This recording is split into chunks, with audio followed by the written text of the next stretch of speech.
Você está colocando o ponto de que os criminosos não podem tentar impedir o juiz. E eu ouvi exatamente isso que você falou de um advogado que é muito próximo ao Supremo, dizendo: quero crer, não conhecemos as íntegras das mensagens, que o ministro Alexandre de Moraes não esteja fazendo esse tudo correndo um risco, né? Aí eu queria trazer para vocês, vou até aqui ao nosso telão, a coluna que eu fiz mais cedo, falando exatamente disso, dos riscos. Porque esse caso do Alexandre de Moraes evidencia o risco que a gente tem de banalizar esse crime do atentado à democracia, do atentado ao Estado Democrático de Direito. E aí queria trazer para vocês aqui a conclusão e perguntar para o professor Miguel Reale, porque na época da Lava Jato, os advogados argumentavam muito que qualquer crime já era chamado ali de organização criminosa. Bastava ter 3 pessoas envolvidas para botar o carimbo de organização criminosa e aumentar a pena para qualquer um que tivesse envolvido ali. Será que agora, hoje, no Brasil, a gente está correndo o risco, professor, de banalizar o crime de atentado ao Estado Democrático de Direito? Porque se foi um crime de ameaça, e o professor Maierovitch falava disso na primeira edição aqui do All News, a gente está falando para esses suspeitos de 1 ano e 6 meses de detenção. Se foi um crime de atentado ao Estado Democrático de Direito, são 17 anos de pena. Sim, primeiramente quero fazer um comentário ao que o Sakamoto disse. O réu não pode escolher o seu julgador. Não é o réu que escolhe quem vai julgá-lo.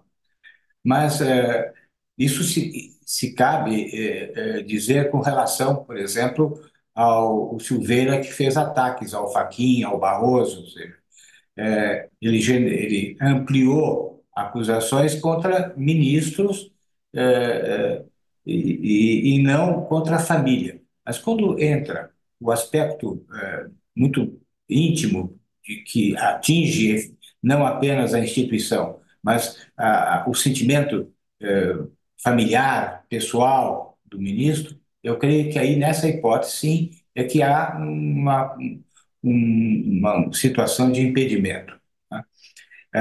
De outro lado, eu não creio que esteja se banalizando essas figuras que foram criadas pela lei dos crimes contra o Estado de Direito, eh, são muito fluidos ainda. Não, a lei acabou de ser editada faz pouco tempo. Eu participei das discussões, inclusive, com a Margarete Coelho, que é a relatora dessa matéria. Mas aí fica claro a distinção entre tentativa de golpe e tentativa de impedimento do exercício de um poder dos poderes da República.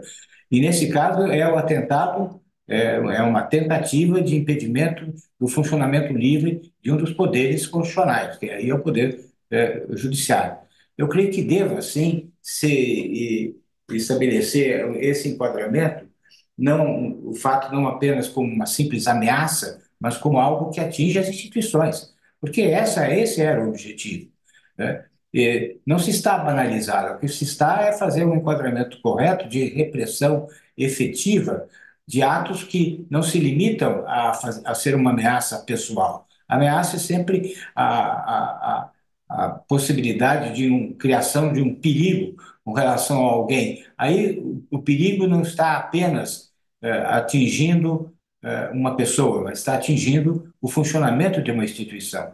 E, portanto, eu creio que não devemos ser econômicos na aplicação dessa regra quando o fato é grave e se refere efetivamente a uma instituição, porque coloca em risco a liberdade de decisão do Poder Judiciário. Eu acho que está certo incluir esse fato na categoria de crime contra a segurança do Estado de Direito, contra o Estado de Direito.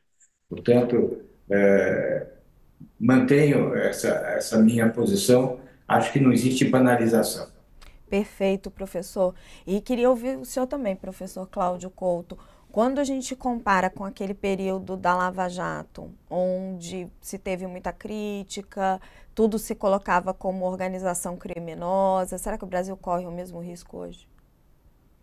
Olha, eu acredito que os casos precisam ser analisados nas suas especificidades, né? E nesse caso aqui, porque afinal de contas, esses dois indivíduos resolveram ameaçar a família do ministro Alexandre de Moraes.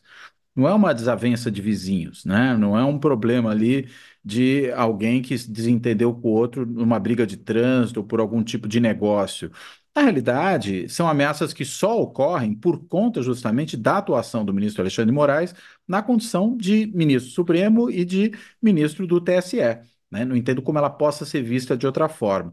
E nesse sentido, eu de novo vou concordar aqui com o doutor Miguel Reale, porque entendo que, na verdade, é uma ameaça que só ocorre, portanto, em função do funcionamento normal de uma instituição crucial do Estado de Direito, que é o Poder Judiciário.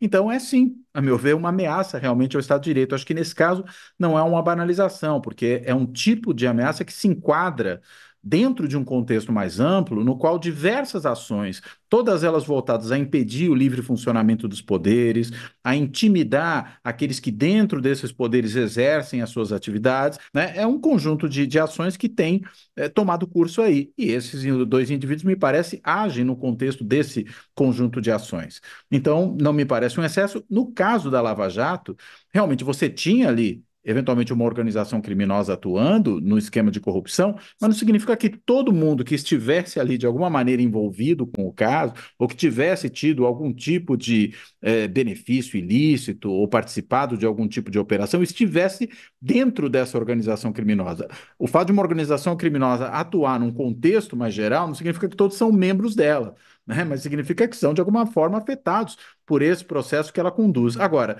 a gente aqui não está falando nem organização criminosa, por exemplo, voltada a derrubar a democracia no Brasil. O que a gente está falando é de um contexto de ações que tem o mesmo sentido, que são motivadas pelas mesmas razões, voltadas a uma ruptura democrática. E aí, desse ponto de vista, não me parece que nessa situação particularmente haja banalização. Acho que ela pode ocorrer em outros casos, né? Como, por exemplo, até naquela situação do aeroporto de Roma. Ali me parece que houve um claro excesso, um exagero. Não porque aquilo não fosse ali uma hostilidade verbal que tenha tido lugar por conta, de novo, da atuação do ministro. Mas ali ela não se constituía numa ameaça real, né? Não podia ser desagradável, podia ser uma falta de educação, mas não era uma ameaça real física ao ministro ou aos seus parentes. É diferente do que está acontecendo agora. Que você tem um stalking e, além do stalking, você tem uma demonstração da intenção de se produzir algum tipo de dano. E aí, me parece, a gente está um passo à frente, acho que dá para fazer esse enquadramento.